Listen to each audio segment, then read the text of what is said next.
Hello guys, welcome back. Today, our chapter that we're going to learn is about marketing processes and consumer behavior.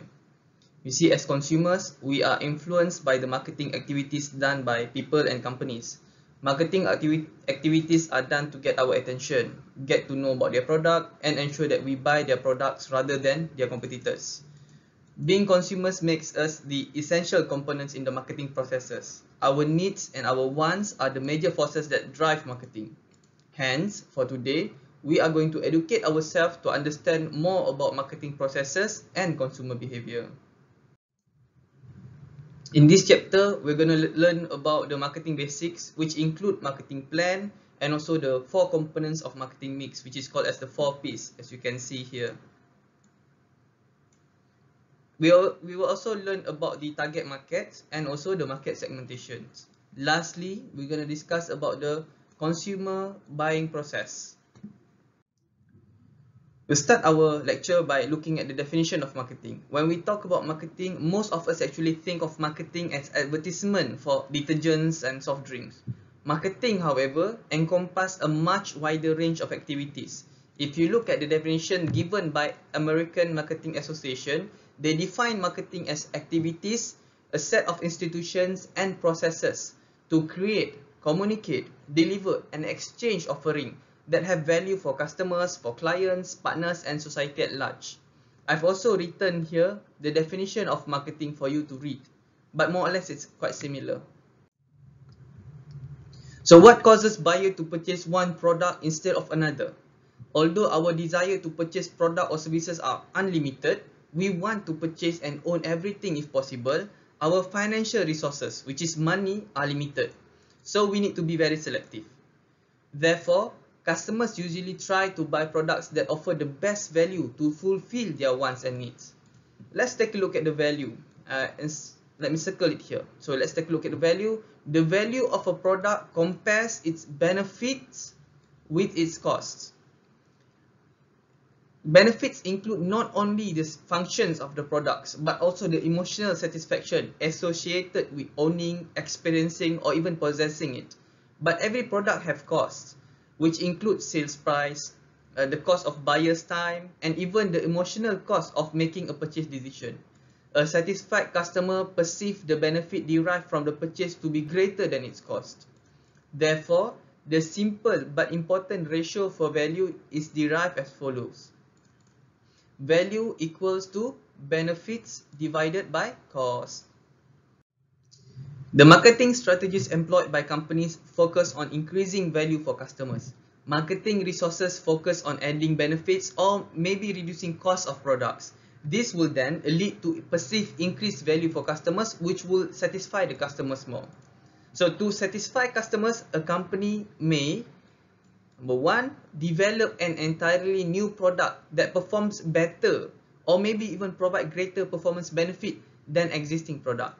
They can also keep a store open longer hours during a busy season, which add the benefit of greater shopping convenience. They can also offer price reduction, which is the benefit of lower cost.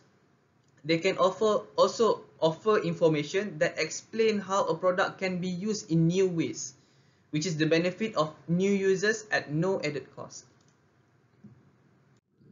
To understand how marketing creates value for customers, we need to know the kind of benefits that buyers get from a firm's goods and services. Those benefits will provide customers with utility. Companies try hard to provide four kinds of utilities in the following ways. The first one is the form utility.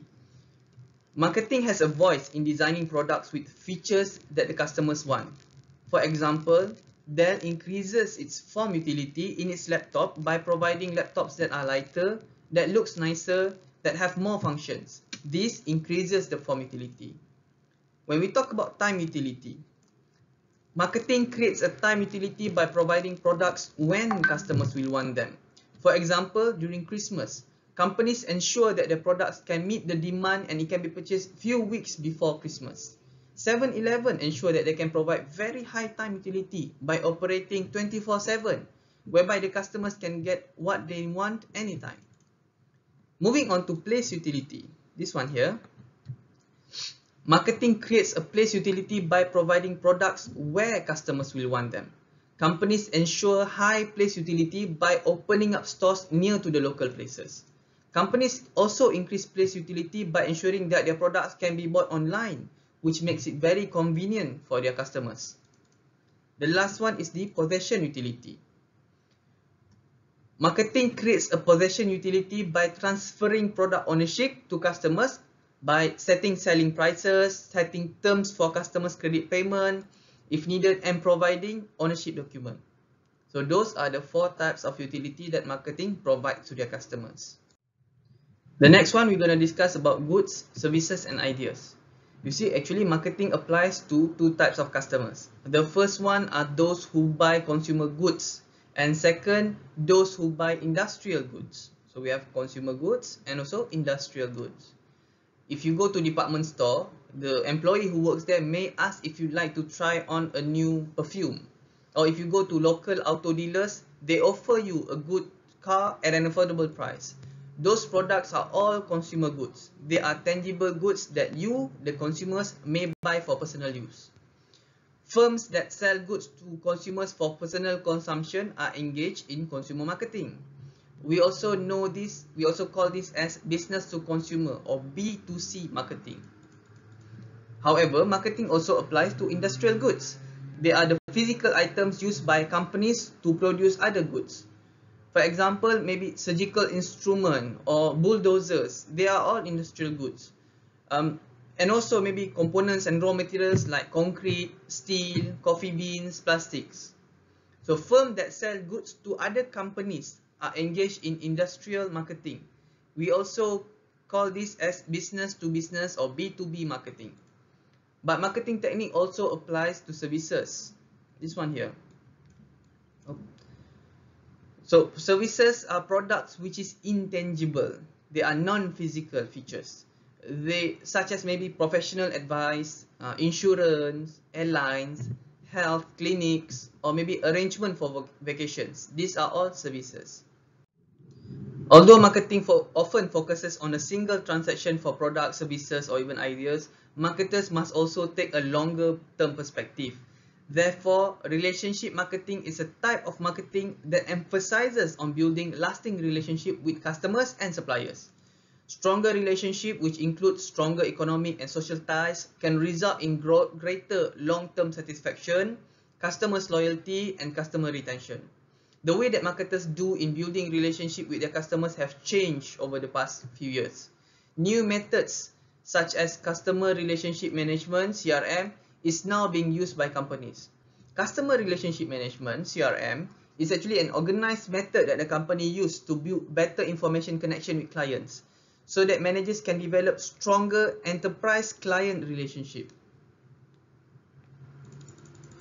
We also compile data. The compiling and storage of customers' data, known as data warehousing, this one here, data warehousing, provides the raw materials from which marketers can extract information that enable them to find new clients and identify their best customers.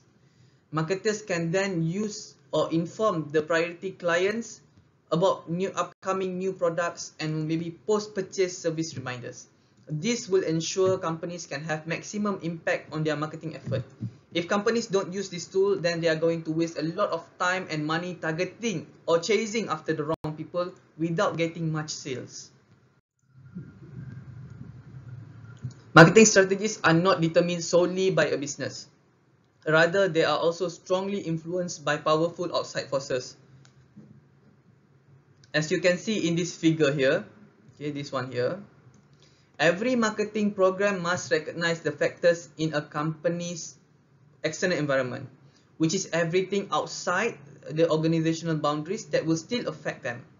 We will briefly discuss how those external factors affect the marketing environment.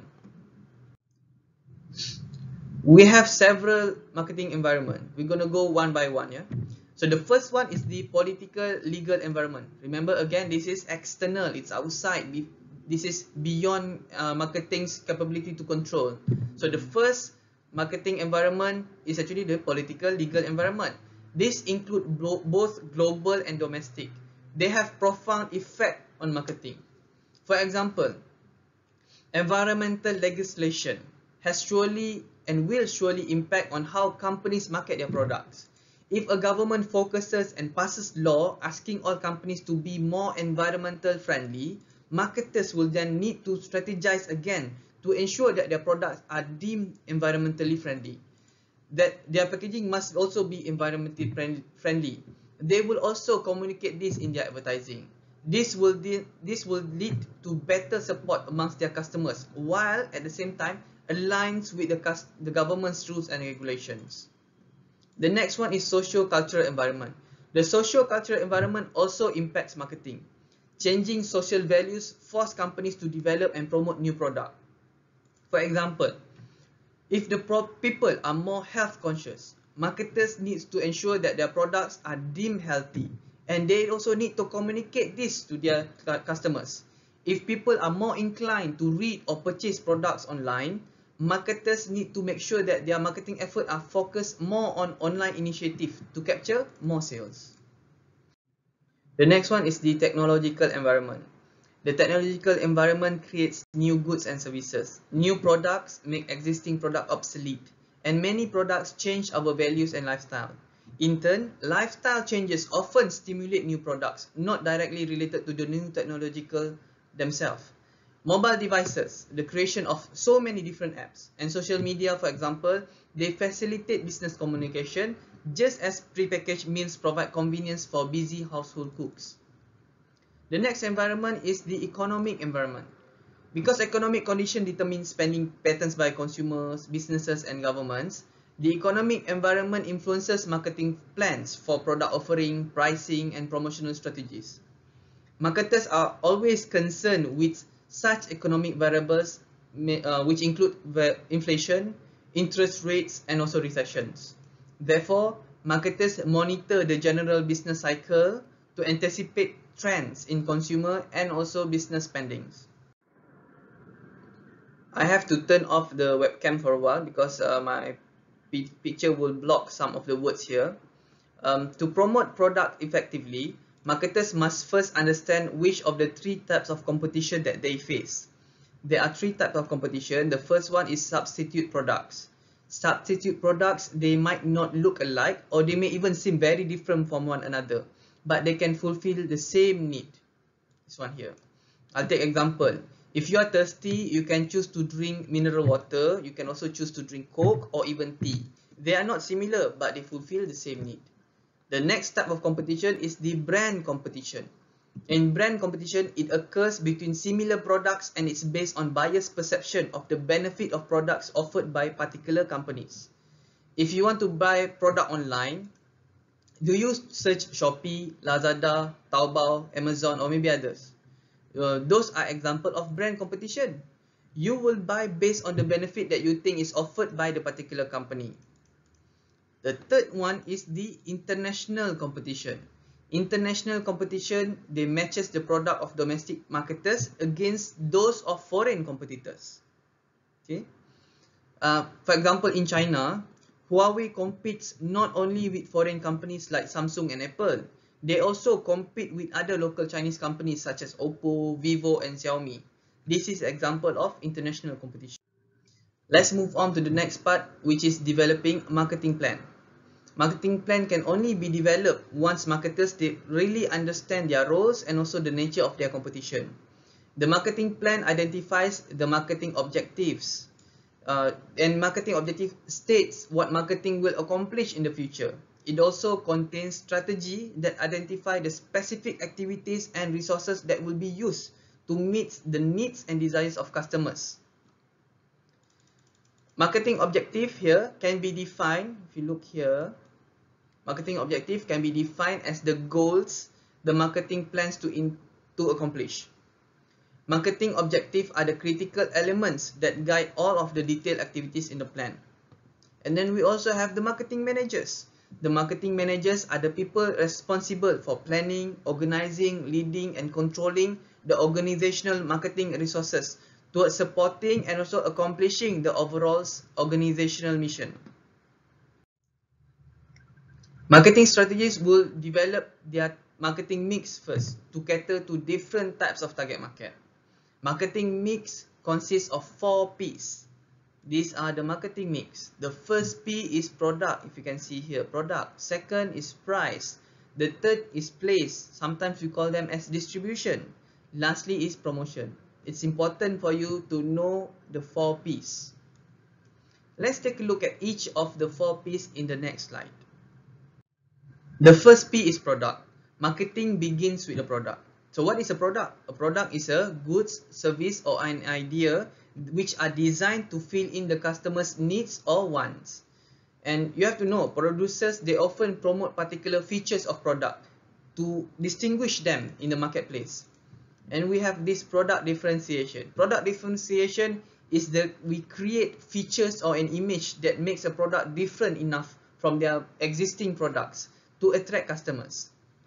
For example, if you think about it, in the recent years, since Apple have first introduced their first iPhone, newer phones are also introduced. These newer phones they are faster, they are more powerful, they are more consumer friendly compared to the previous one. By highlighting these new features, Apple can constantly attract their customers to buy their latest phones and ensure strong financial success. I want to remind you that it is important for companies to highlight these new features. If not, people would not buy their products.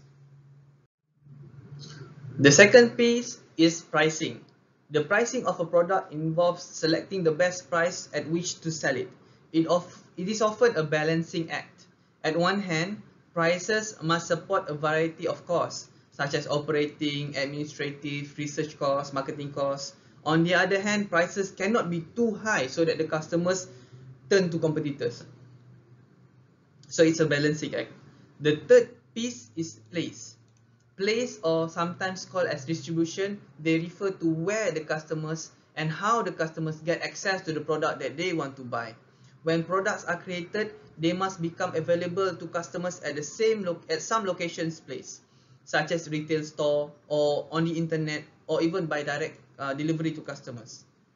The last piece in marketing is promotion. I apologize that my pictures here is actually blocking some of the words. I can't turn it off right now. So, however, let's focus back. The last piece in marketing mix is promotion.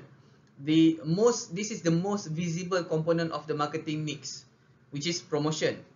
Promotion is actually a set of techniques to communicate information about products. The most important promotional tools include advertising, personal selling, sales promotion, publicity or public relations, and direct or interactive marketing. We're going to look a bit further on the promotional tools. We begin our promotional tools by looking at advertising.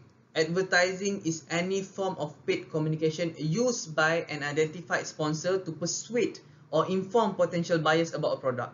You might notice this a lot in newspapers, social media, and online. So for personal selling, just now we discussed about advertising, now we look at personal selling. For personal selling, it involves person-to-person sales. Many products like insurance, custom design clothing, real estate, they are best promoted through personal selling, or what we call as person-to-person sales. Industrial goods and services rely significantly on personal selling. For sales promotions, previously people used sales promotion by giving out inexpensive items, and this is normally one-time direct inducement to buyers. People use premiums like free gift, coupons, we give package inserts. They are all sales promotions. They are meant to tempt customers to buy products. When we talk about public relations includes all communication efforts directed at building goodwill. It seeks to build favorable attitudes in the mind of the public towards the organization and its products. And integrated marketing strategies ensure that all the 4 P's blend together so that they are compatible with one another and with the company's non-marketing activities. Moving on, marketers have long known that products cannot be all things to all people. The emergence of the marketing concept and also the recognition of customers' needs and wants lead marketers to think in terms of target market. What is a target market? Target market is a particular group of people or organization on which a firm's marketing efforts are focused. Selecting target market is usually the first step in the marketing strategy. Target market requires market segmentation. What is a market segmentation? It is a process which involves dividing a market into categories of customer types or segments having similar wants and needs and who can be expected to show interest in the same product. This one here, market segmentation. Once they have identified segments, companies may adopt a variety of strategies. Let's take a look further on how markets are segmented. Remember, just now we talked about market segmentation, whereby we say that we break the market or we divide the market into different segments or different categories. What are the different segments here? So we have a lot of segments. We can segment the market into geographic segmentation, demographic segmentation, geodemographic segmentations, psychographic segmentation, and lastly, behavioral segmentation. So we have about 5. You're going to look at all 5 of them. The first one, you have to understand that many buying decisions are affected by the places people call home. Again, I repeat, many buying decisions are affected by the places people call home. People who live in urban cities will most probably not purchase agricultural equipment. If you are selling boats, the best way is to target those who live near coastal areas. This is example of geographic segmentation. Geographic variables. Geographic variables are the geographic units from countries to neighborhood that researchers consider in a strategy of geographic segmentations. McDonald's restaurant in Germany, if you compare with McDonald's in Malaysia, in Germany, McDonald's, they offer beer on the menu. Why do they do so? They do this to cater to the places that they are selling. The next one is demographic segmentation. This one here. Demographic segmentation is a strategy used to separate consumers by demographic variable. So when we use demographic variable, we will describe population by certain characteristics. What are the characteristics? We can describe the population by looking at their age, maybe their income, gender, ethnic background, marital status, race, religion, social class. So these are all the things that we use for demographic variable. We will show you in the next slide. These are the examples of how demographic segmentation looks like. We break the market based on age, all of this here, okay, education, income, and others. Then we target which one will most probably purchase our product. When we do this, we can focus our marketing effort to the targeted segments. Moving on, we look at geodemographic. This one here, these two, okay. As the name implies, geodemographic segmentation is a combination strategy. Geodemographic variables are a combination of geographic and demographic traits, and it's becoming more common in segmentation tools. An example would be, if we use this geodemographic segmentation, the example would be female young urban professionals. They are well educated. They are from 25 to 50 years old, with high-paying professionals who live in capital city areas. This is example of geodemographic segmentations. Another way to segment the market is by using psychographic segmentations. Using these methods, market will be separated according to psychographic variables such as lifestyle, interests, personalities, and even attitudes. For example, maybe we segment them by using those who value workout as part of their lifestyle. That's the first. Or perhaps those who are involved in extreme sports, or even those who their lifestyle involves spending time in luxurious stores purchasing high-end products. These are all examples of psychographic variable. Unfortunately, no matter how logically or rationally marketing managers approach their works, their decisions and also their plans may still be less than perfect. In order to make the best decision and maybe develop the most effective marketing plan, they need to conduct marketing research. Marketing research will allow them to gain the latest info. Then they can make decisions based on the updated knowledge or data. Marketing research is the study of what customers needs and want and how best to meet those needs and want. It is a very powerful tool to gain decision-making information. The relationship of research to the overall marketing process is shown in the whole figure here. Now, this is done to increase competitiveness by clarifying the interaction among the firm's stakeholders. Okay, you can see here, marketing variables, environmental products, and also marketing decisions. Market research can be done at almost any point in the product life cycle. But normally, we conduct market research when we want to develop new products or maybe update any products. So in performing market research, there are 5 processes or 5 steps. Okay, these are the 5 steps that we're going to look at. The first one is study the current situation. Here, we check what is the need and what is being done to meet the need. The second one is select a research method. Here, we have to consider the effectiveness and cost of choosing the right research methods. There are plenty of research methods available, so we need to choose them carefully. The third step is we collect data. Most research data can be classified into 2 categories. The first one is primary data. Second one is secondary data. We will look at the types of data after this slide. Once we collect data, then we analyze the data. Okay, let me do it again.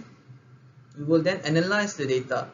Once data are collected, they must be analyzed and organized into meaningful organization. Once you have done that, finally, we will then prepare a report. This report should describe the study's methodology and also the findings. It should also identify solutions and maybe make some recommendations. Remember just now I said there are 2 types of data, secondary and primary data. Let's take a look at the data. We start with secondary first. Secondary data are available from previous research. Here we get the data that we need from other sources that were collected by someone else. For example, we can get the data from governments or other research. Secondary data can save time, effort, and money because someone have done it for us. When secondary sources are unavailable or maybe inadequate, researchers have to find or obtain primary data. So primary data here. Primary data is new data from newly performed research. Normally for primary data, we are the ones who collect them on our own. Although marketers generally can tell us what features people generally want in a new refrigerator, and even if they can conduct the most perfect research about refrigerator, they cannot always tell us why people buy particular refrigerators. This question can only be answered in the study of consumer behavior, which is the study of the decision process by which people buy and consume products. To understand consumer behavior, marketers draw heavily on such fields such as psychology and sociology. The result is a focus on 4 major influences on consumer behavior: psychological influences, personal influences, social influences, and cultural influences. By identifying which influences are most active in certain circumstances, marketers can then try to explain why consumer chooses certain things and maybe predict future buying behavior. Psychological influences includes the individual motivations, perceptions, ability to learn, and attitudes that marketers use to study buying behavior. When we talk about personal influences, it includes our lifestyle, our personality, and also our economic status, which will then affect our buying behavior. When we talk about social influences, it includes our family, opinion leaders, people where we normally ask their opinion, and maybe our friends, co-workers. These are all people that influences our purchasing decisions. And lastly, cultural influences. Our culture, our subculture, our social class, they all influence our purchasing decisions. Why we buy certain product, not the other products. The next thing that we're going to learn today is consumer buying process. You see, before you make any major purchases, most people, they will seek information from personal sources. They seek information from public sources and also maybe their experiences. Even for you, before you join business courses, you may already read about the course online. You may go to Taylor's website, you ask your friends, you ask your families, or you go to social media to find out more. Ultimately, we all make purchase decisions. The buying decisions, okay? The buying decisions are based on rational motives, emotional motives, or even both. Rational motives involve the logical evaluation of products or attributes. You evaluate cost, quality, usefulness. Emotional motive involve non-objective factors, which include sociability, imitation of others, or maybe aesthetic self. When customers make purchases, we don't make it randomly. We always undergo some consumer buying process. The process starts with customers recognizing a problem or a need. Let's take a look at, let's say we want to buy a blazer. So we start with us recognizing a problem or a need. Here, we might want to buy a new blazer as you have just obtained your first job, and this job require you to wear a new blazer in office. Then after that, you will proceed with information seeking. The search here might not be extensive, but before making any purchases, especially if you make new purchases and you don't have experience before, then you will seek some information, maybe from your friends, your families, online, etc. In this case, you might ask your friends about how to find a good blazer, where to find them, what are the average price, and etc. Next, you will evaluate all the alternatives by comparing according to normally prices and quality. So you compare according to prices and quality before you decide which one best your need, which one best meets your need, and of course also according to your budget. Ultimately, you will make purchases, whether it's based on rational, emotional, or some other factors. In this case, you purchase your blazer. Lastly, you will check back on your purchase evaluation. This is what we call as post-purchase behavior. You will evaluate how the blazer felt, how it makes you feel, look good or not, people's feedback and others. You will then feel whether it was worth it or not. If you feel it is worth it, most probably the next time you want to buy the blazer again, you might go to the same shop or buy from the same brand. Now we shift our focus to business marketing. A lot of times when we might think that marketing only focuses on public as their customers. Although this is true, marketing also understands that there are also other markets for them to focus on. They can also focus on other businesses and follow the same marketing processes when they are marketing to other types of businesses. These are some of the types of businesses that marketing have to focus on. The first one is service companies marketing. The service companies marketing consists of many firms that provide services to the purchasing public.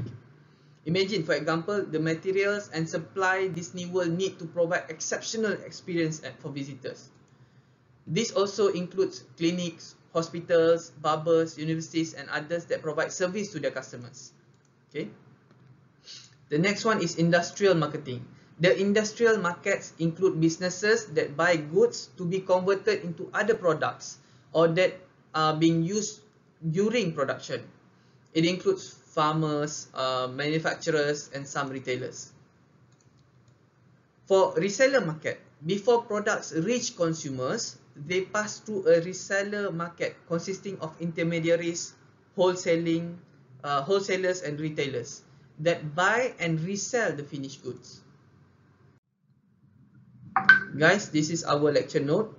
You can key it in our lecture attendance, B2B 1997. We are still at business marketing. Now we have another market, which is what we call as institutional market. Institutional market, they consist of non-governmental organizations such as hospital, churches, museums, and charities. This organization, they use supplies and equipment. They also use legal things like accounting, transportation services. In our last part of this lecture, we will focus on social networking. Social networking that are being used by marketers today refer to communication that flows among people and organizations. They interact through an online platform, and it facilitates building social relations among their users. So we have social networking media, which are websites or maybe access channels such as Facebook, Twitter, LinkedIn, YouTube, to which millions of consumers go for information, to obtain information and discuss before making their purchase decisions. So these are some of the social networking media. In social media marketing, we have a form of marketing which is called as the viral marketing. Viral marketing is a form of marketing that relies on social networking and the internet to spread information like a virus from one person to another. So the marketing purposes may be to increase brand awareness, maybe they want to promote new products, or maybe they want to foster excitement, or even stimulate sales. So marketers, which include giants like HSBC, McDonald's, eBay, Taobao, they also use corporate blogs. And we have been using corporate blogs increasingly, and this is mainly for public relations, brandings, and otherwise spreading messages that stimulate chat about products to target markets. So that's it for today, guys. We have covered some information about marketing here today. I hope you benefit from this lecture. Thank you and have a good day.